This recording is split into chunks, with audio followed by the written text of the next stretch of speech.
You ask Tiger to solve. This deals with linear equations with one unknown. The final result is x equals 8. Let's solve it step by step.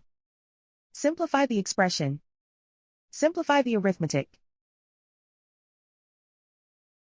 Group all constants on the right side of the equation. Subtract 9 from both sides. Simplify the arithmetic.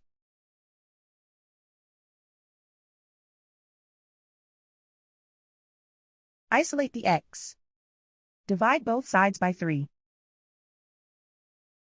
Simplify the fraction. Find the greatest common factor of the numerator and denominator. Factor out and cancel the greatest common factor. And so the final result is x equals 8.